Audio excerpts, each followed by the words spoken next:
Hello hello, je vous retrouve aujourd'hui dans cette vidéo pour parler des produits que tout le monde adore et que moi personnellement je déteste.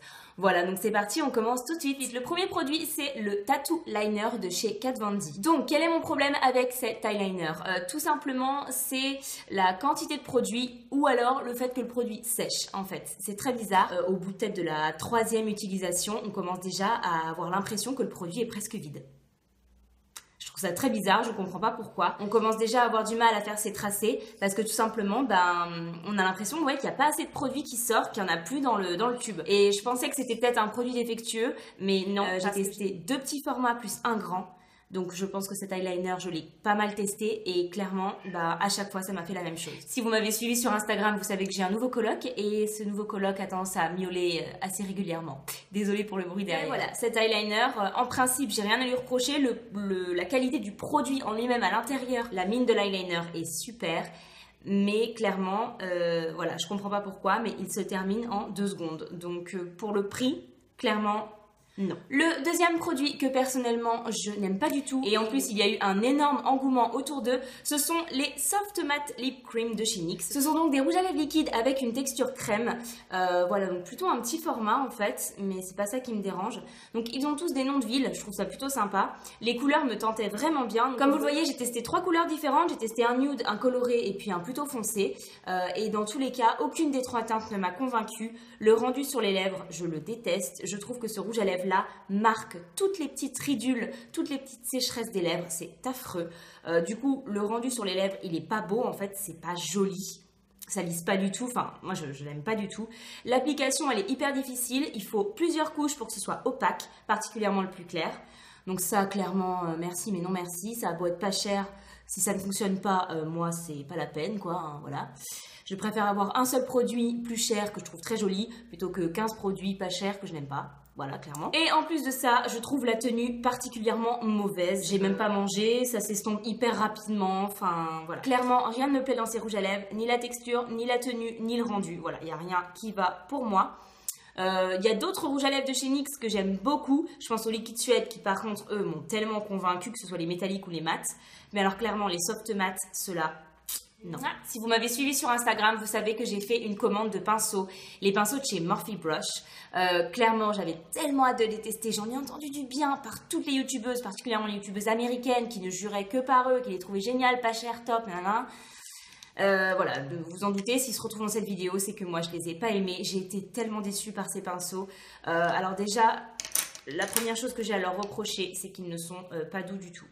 Mais pas du tout quoi. Enfin, il y a certains pinceaux, c'est désagréable carrément de les utiliser sur le visage. Deuxième chose, avant de les laver la première fois, ils perdaient énormément leurs poils. Genre, je faisais ça, il y avait des poils qui tombaient. Après les avoir lavés, c'est mieux, mais c'est pas encore ça. Voilà, j'en ai déjà quelques-uns qui tombent. C'est quand même mieux. Mais en fait, il y a une énorme différence de qualité et de poils, en fait, entre les pinceaux. C'est très bizarre. Il y a des pinceaux comme ça qui sont, eux, plutôt rêches, pas agréables, qui perdent leurs poils. Il y en a d'autres plutôt comme ça, noirs, très fins, et eux qui sont beaucoup plus doux et qui sont vraiment pas mal.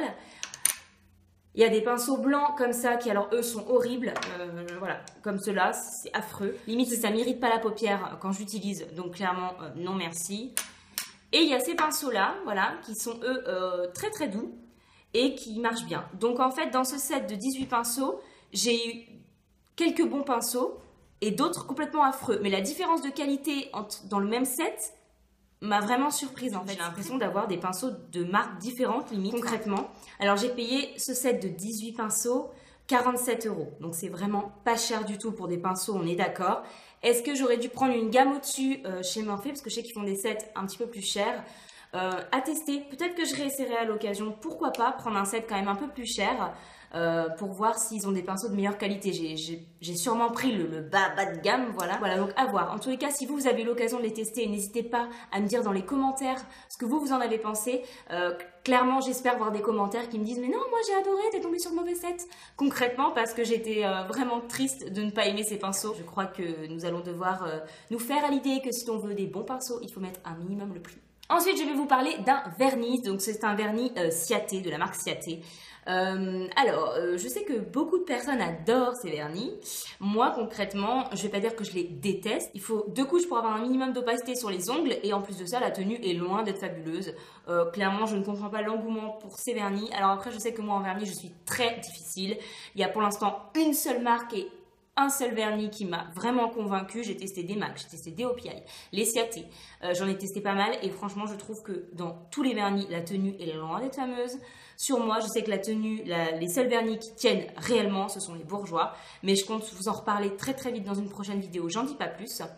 Mais voilà, tout ça pour dire qu'en tout cas, la marque Ciaté ne m'a pas forcément convaincue et je ne pense pas racheter leur vernis. Ensuite, je vais vous parler de rouges à lèvres liquides qui ont fait un buzz énorme à leur sortie. Ce sont les rouges à lèvres de chez Kat Von D.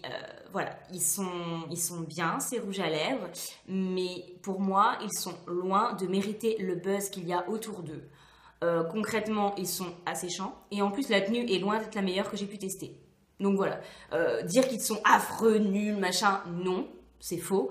J'avais 2 teintes qui me tentaient, je les ai achetées, je les porte de temps en temps, mais clairement c'est loin d'être mes préférés. Si vraiment il y a une couleur dans ces rouges à lèvres là qui vous tente, voilà, parce que je sais qu'il y a des couleurs assez particulières, pourquoi pas, mais concrètement si vous avez une couleur similaire, dans d'autres marques, penchez-vous sur l'autre marque, parce que ceux-là, ce sont encore une fois loin d'être les meilleurs.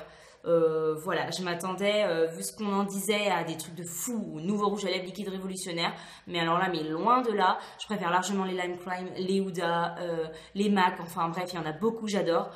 Et ceux-là ne font clairement pas partie de mon top. Ensuite, on va passer à un baume à lèvres. Donc, c'est un baume à lèvres de la marque Fresh. J'ai eu ce petit baume à lèvres en cadeau. Et clairement, j'avais vraiment hâte de le tester parce que je ne connaissais pas du tout la marque Fresh. J'avais eu énormément de bons échos sur cette marque. J'attendais qu'une chose, c'était de tester un de leurs produits. C'est fait et voilà, je suis pas convaincue par ce produit. Concrètement, vous allez voir la tête qu'il a. Je l'ai utilisé, hein, ça c'est clair. Mais en fait, alors, il sent très très bon, il s'applique agréablement sur les lèvres, mais il n'a aucune efficacité ou presque. Voilà. C'est-à-dire que moi, je mets des rouges à lèvres mat quasiment tous les jours, pour pas dire tous les jours. J'ai besoin d'un baume à lèvres qui me répare vraiment les lèvres. Et celui-là, il est agréable à utiliser. Voilà, l'odeur, l'application, c'est plutôt sympa. Mais il me répare pas les lèvres, quoi. Clairement, si j'ai les lèvres trop sèches le lendemain matin, il me les aura pas réparées. Donc voilà, c'est pas un produit qui est nul en soi, c'est juste que moi j'en demande beaucoup plus à un baume à lèvres et clairement celui-là pour moi il a pas un grand effet. J'ai été déçue en fait de ce baume à lèvres là, j'en attendais beaucoup. Donc voilà, pour moi ça vaut pas le coup, surtout pour le prix. Le 7e et dernier produit, c'est encore un produit de la marque Kat Von D. Vous allez vous dire que je la déteste, mais pas du tout. Je n'ai rien contre elle et encore moins contre sa marque que je trouve plutôt cool. J'ai eu un très gros coup de cœur dans sa marque. Ce sont ces crayons pour les lèvres qui sont absolument génialissimes. Ils dépassent de loin les Huda. Enfin, clairement, je les adore, je les surkiffe. Voilà, si vous voulez plus d'infos, n'hésitez pas à aller voir la barre d'infos. Je mets tout le temps les articles que j'ai fait ultérieurement sur les produits. Voilà, ou des liens. Enfin, n'hésitez pas à les regarder. Mais voilà, il y a aussi des flops dans cette marque-là pour moi et le fond de teint, donc le Low Kit en fait partie. Vraiment, comme vous voyez, je l'ai depuis un petit moment. Si vous allez voir la revue, vous voyez que j'ai fait la revue il y a un bon moment sur lui. Mais clairement, je pense que j'ai vidé à peine la moitié de ce produit-là. Voilà, le rendu sur la peau, je n'aime pas du tout.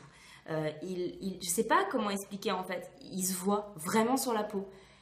Même, enfin, j'aime les fonds de teint très couvrants, attention, hein, par exemple le faux filter d'Huda Beauty, on va pas dire qu'il fait un effet naturel, c'est complètement faux, on est d'accord. Mais celui-là, voilà, il est couvrant, mais il n'a pas un joli rendu sur la peau. Il fait pas cet effet, oui, j'ai de la matière parce qu'on voit que j'ai une peau de poupée, mais justement, j'ai une peau de poupée, ça fait vraiment, ouais, on voit que j'ai du fond de teint et c'est pas, ouais, je pourrais pas l'expliquer vraiment, c'est juste pas beau en fait sur la peau, j'aime pas. J'aime pas son rendu, tout simplement. Ce qui m'embête le plus sur ce fond de teint, c'est clairement sa tenue. Il migre, enfin, au bout d'une heure, j'en ai plus par là, c'est parti. Enfin, dès qu'on transpire un tout petit peu. Pourtant, je l'ai testé aussi en hiver, celui-là. Hein. Et clairement, même en hiver, non, il migre quand même. Donc, clairement, pour un fond de teint couvrant, ce qu'on veut aussi, c'est de la tenue, évidemment, puisque c'est qu'on a des choses à cacher un petit peu généralement. Donc, ça pose évidemment un gros problème. Voilà. Donc voilà, ce fond de teint, malheureusement, après beaucoup d'essais, fini dans mes flops. Et voilà, c'est tout pour cette vidéo, j'espère vraiment qu'elle vous a plu. N'hésitez pas à aller voir dans la barre d'infos, j'ai mis vraiment pas mal d'articles que j'ai fait sur les produits dont je vous ai parlé dans cette vidéo. N'hésitez pas également en commentaire à me dire vous les produits que tout le monde adore sauf vous, n'hésitez pas. Et puis sur ce, je vous dis à très très vite sur le blog et également dans une prochaine vidéo. Si ce n'est pas encore fait, n'hésitez pas à vous abonner et si la vidéo vous a plu, un petit like, ça fait toujours plaisir. Bye!